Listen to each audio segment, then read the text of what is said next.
So let's just take a second to look at these encoders. Now the encoders are what drives the data pointer meter. So, and the encoders, however, the software and the way it works is fantastic. You can spin this encoder and get to higher patches faster than if you turned it slowly. So the rate affects the speed. So the software implementation for that is excellent. Love it. However, these can wear out. This is one of the Bourne's, I think that's how you pronounce it, Bourne's encoders. Now, the thing to note on these is the amount of clicks. So they have a given amount of clicks. Now some of these I've got here, maybe for the P2000, they are different on different modules, so you need to check the indent amount. That's one of the main things to distinguish between the different types. So the way you do that is, if we just set this, so we're going to switch to volume there so I don't change patch. But basically I'm just going to set this control knob at 12 o'clock, and then we're going to see how many clicks it is to get it all the way round. So 1, 2, 3, 4, 5, 6, 7, 8, 9, 10, 11, 12, 13, 16, 17, 18, 19, 20, 21, 22, 23, 24, 25, 26, 27, 28, 29, 30, 31, 32, 33, 34, 35, 36. So it looks like it's 36 for the Morpheus Ultra Proteus modules. Use a 36 indent Bourne's encoder. Not sure if this will come out.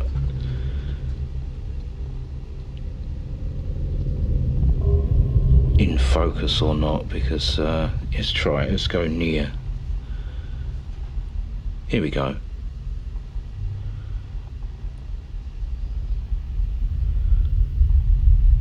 See if we can get that in focus. There. As you can see, it has clicks or indents all the way around. So you need a 36 indent for the Morpheus.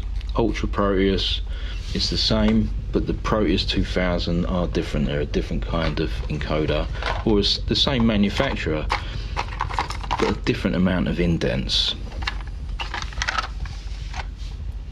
I've got a feeling this one is from a P2000. It's obviously damaged. You can see the logo there. So there's the Bourne's encoder. You can see the spelling there. B-O-U-R-N-S. 36 indents. So parallel to the 72-pin SIM slot are 4 ICs, and we believe those are the memory chips which hold the Morpheus waveform samples, so the onboard samples that are stored in ROM. Let's try and get a close-up.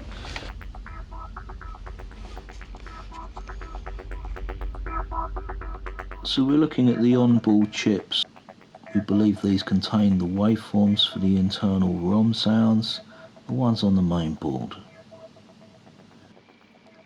So looking at the chips, we've got IP711A E-mu, IP710A E-mu,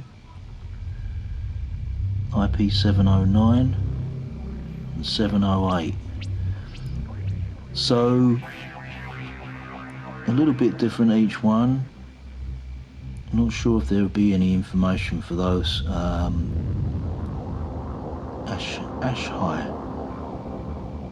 Ash High, Kashi, 710 and 711. Bill and Ted know. Strange things are afoot at the Circle K. I think we need to clean this board with a soft brush and get rid of some of the dust. We'll give that a clean up soon.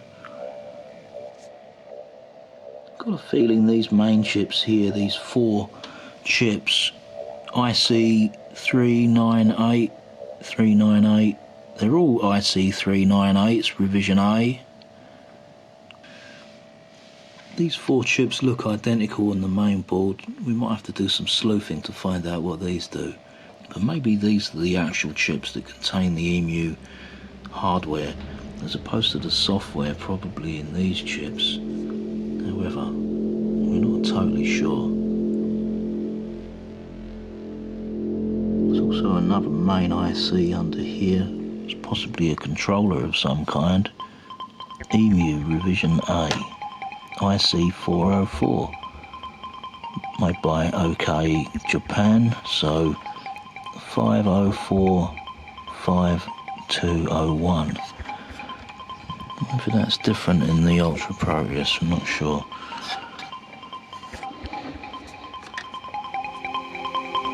So we believe these 4 chips as well are memory chips of some kind. They're all identical. Let's take a closer look.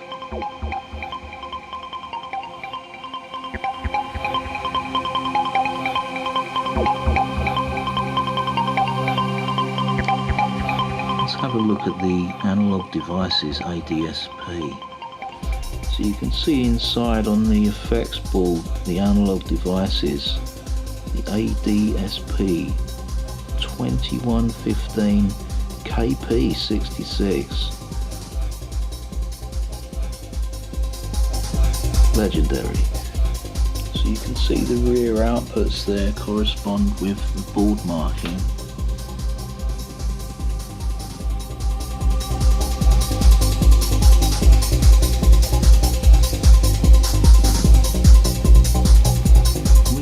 Board there marked clearly E-mu Systems 1993. What a lovely design, look at that PCB.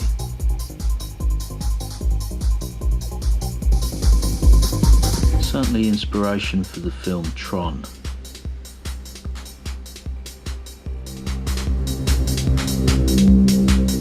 So as previously stated, some of these boards do not have the socketed chips here in this position. So you can see here this particular board has socketed ICs for those 4 chips. We believe they do the software, the filters and so on. The OS, if you will. Some boards don't have these socketed ICs, so you'd be out of luck to do any chip swap hacking. This is the PCB's main power connector, and this can be problematic. Over the period of 30 years, they may need reinserting to ensure that the power does go to the main board. So there's one thing to check there if you have a Morpheus or an Ultra Proteus that will not switch on for some reason. This could be the culprit. Here's the main transformer for the board. It's actually housed within this metal lid which keeps it away from the rest of the board. It's also auto switching from 100 volts to 250 volts AC, 50 or 60 hertz. Some of the later E-mu modules don't seem to have a cover internally for the power supply. I'm not sure why this is, but I feel this is a good idea. So this is the Get Lo-Fi mod. Not particularly well implemented, yet we're getting some crazy sound out of this thing. It's doing what I would say is kind of sub-oscillated glitch tones.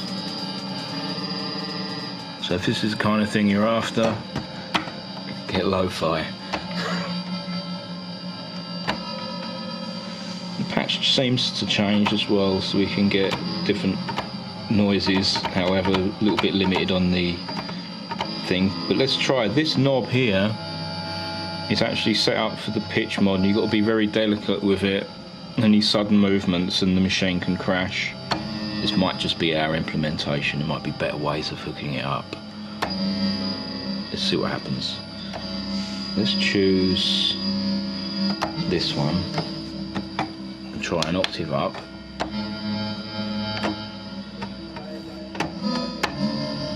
And move this knob and see what happens.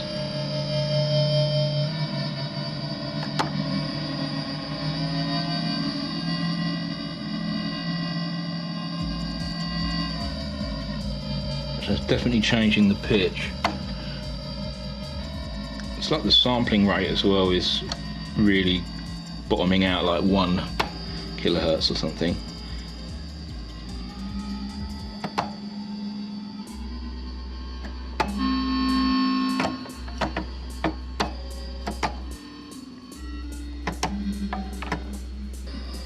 So generating lots of strange noise.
Definitely set a sampler up to capture some of these quirky sounds.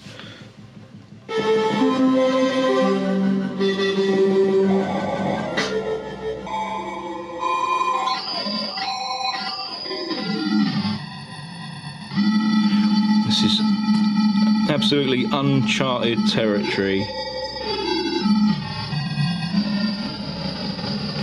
A lot of lo-fi glitch and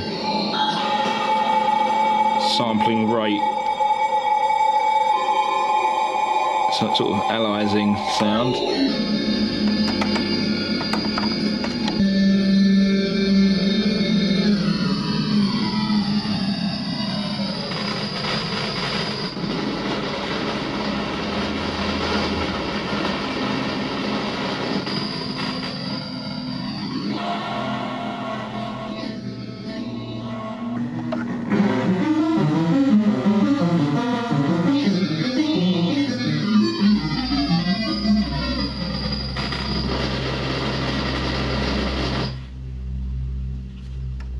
I think we just lost it.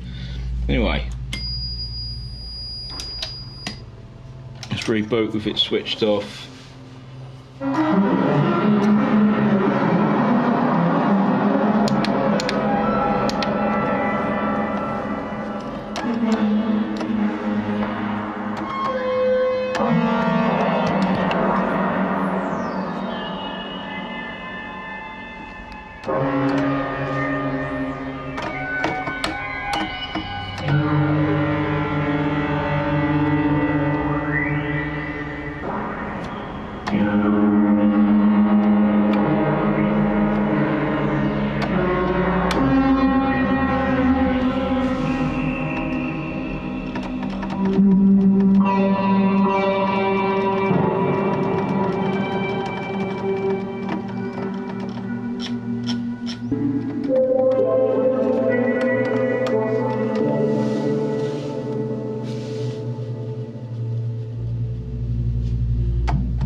So here's a patch with portamento, velocity sensitive, we've got the mod wheel, pitch bend, all the normal things. So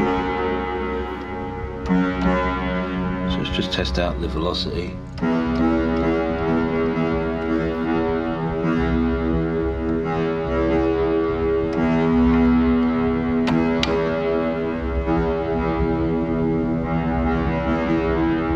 Now velocity with the mod wheel.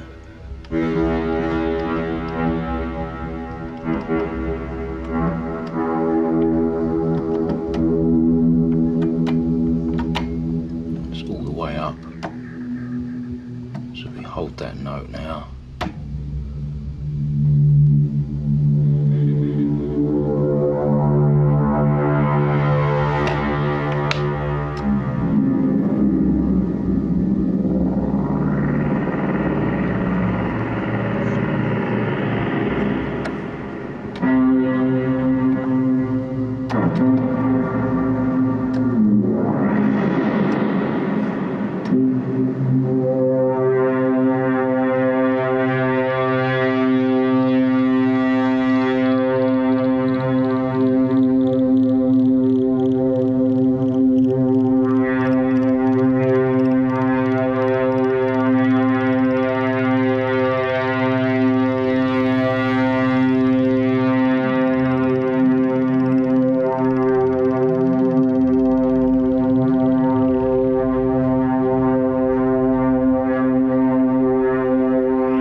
Simulate the sound of an LFO just using the mod wheel there because it's patched in to various routings in the mod matrix.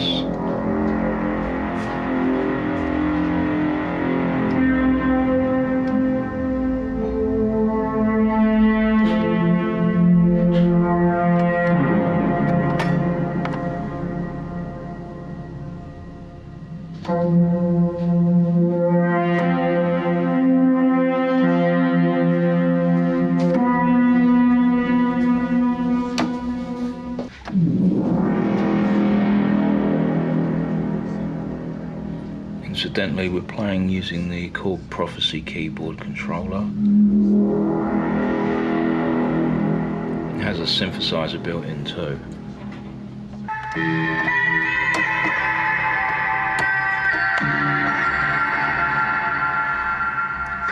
So here's our Prophecy. It's doing the keyboard playing.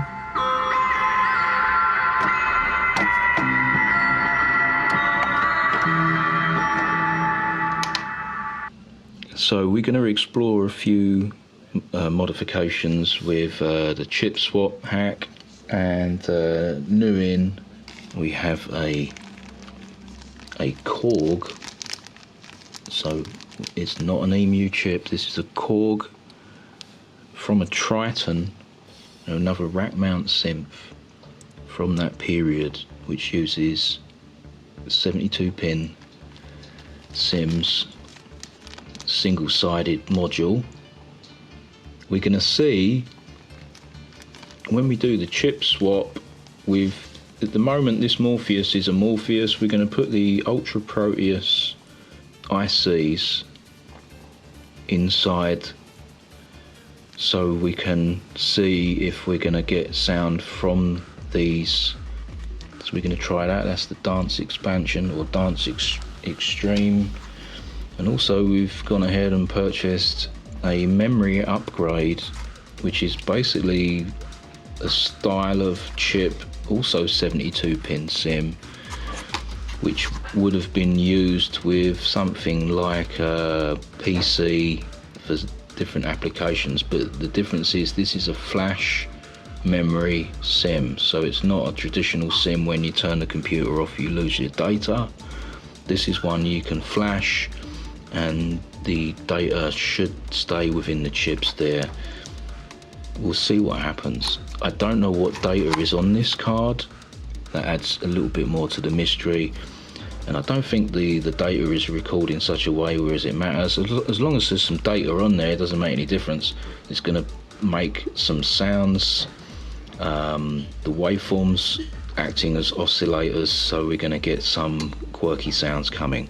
It's going to be interesting, but first we need to swap the ICs inside the Morpheus for the Ultra Proteus ones, and straight away that's going to give us quite a different sound. For the main board chips there are going to be the sample start position a little bit scrambled, so unknown waveform superposition, and also a secondary unknown waveform on the 72 pin SIM there, and also there are definitely waveforms stored on here, probably in a PCM style format. Let's see what happens. We're going to fit this, but we need to do the mod first. So let's change those chips. So augmented with some nice tasteful green LEDs in the traditional style of a Franken Morpheus, and look at the green light shining out of that RAM slot for the data card there as you put it in. That is illuminated. Also, this Morpheus has already been upgraded with the OLED display, a different colour here, as you can see. Certainly contrasts that green backlight. You can see the 2U coming into effect here. We've got the delay buttons for the delay control, and also the get lo-fi pitch, and this engages on and off that system.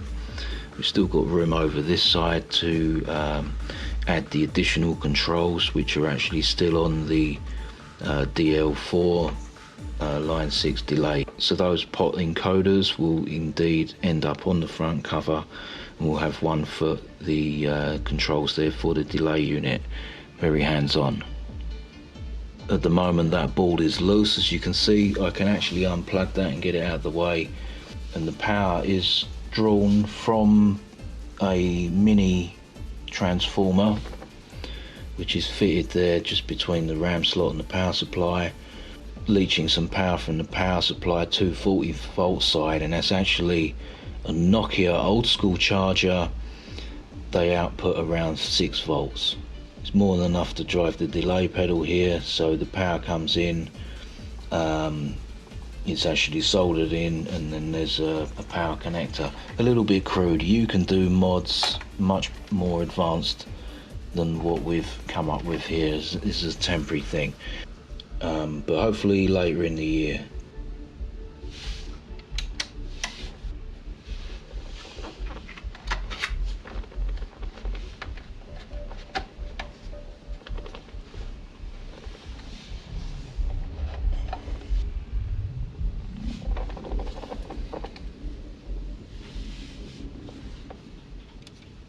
So just flipping the unit round there so we can get a better look inside.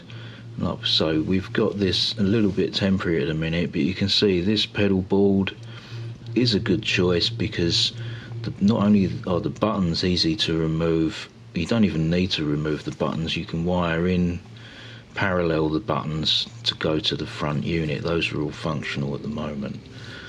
And again, there's our mini transformer that we've used and recycled from a Nokia phone charger. It's in get lo-fi pitch oscillator modification. This is actually loose here, but we are stealing a board track there, and also from this position here. Note the lithium coin cell. This is essential that it's replaced every 5 to 10 years, depending on how paranoid you are, but if you back up the unit it's fine. This one actually stores and backs up the non-volatile RAM inside, which contains all your presets, hyper presets, and the MIDI maps. So if this one runs out, and it will tell you on the front if it's getting low, however there's probably a window there, but basically this is the coin to change, a coin cell, and it is a CR2032. The older model number for the coin cell may be starting with BR, but it will be the same thing, BR2032 or CR2032. The difference on these coin cells mainly is the thickness. This one's a bit thicker than normal because there's no problems fitting it inside the case. Some of the other coin cells, they're the same voltage, but basically it's a slimmer or a smaller format. You can also notice here that on the ribbon cable for the LCD OLED that it indeed works with the earlier Orbit rack. So that, I believe, is Orbit 1. So here we can see the analog devices chip there. It's an ADSP2115, and we believe that does the effects unit or the built-in effects A and B for the Morpheus inside. So, and there seems to be 2 additional chips on that board there that could be soldered in place. I think they're RAM chips. What that would do, we really can only speculate, but it could add extra RAM to maybe the delay, who knows. But 2 unpopulated chips for memory there on the board, so maybe someone could do that in the future. Maybe it'll be us. So as you can see here, these are the output jacks. You've got 1 to 6, the subs, sub 1 and 2 and main. On the main board you can notice that each output has its own discrete DAC. So there's a digital to analog converters on the main board.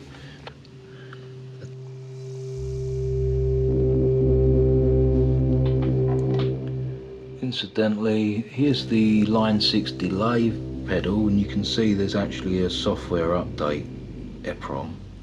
So if I'll keep my eye out for an upgrade for this, if there's any reason to do so. Version 1.3, the DL4. So you can see for the line 6 delay pedal, most of these pointer meters can be removed. Simply unsoldering the pads here for the connections and extending the wires, we can then mount them in the front panel at a later time. The most difficult one to relocate will be the actual data encoder there for the line 6 delay pedal. You have to be careful removing these parts. I don't really want to damage them in the process, hence it stood still for a while. I've not completed that step yet. So the end result will be our control knobs for the DL4 mounted in the front panel there. Sounds fantastic with the delays there, especially the tape echo, infinite echo there.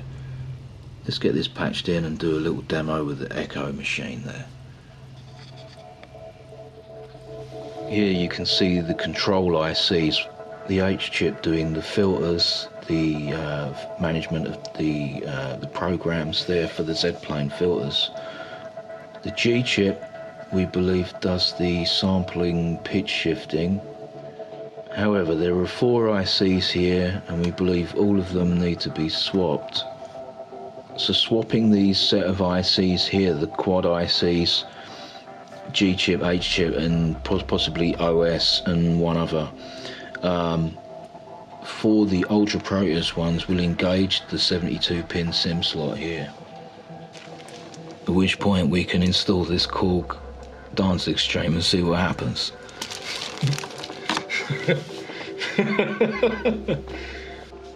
So you can see the set of ICs here. These are the ones that need to be very gently removed. You do not want to break these sockets. It's going to be a tricky repair if you do.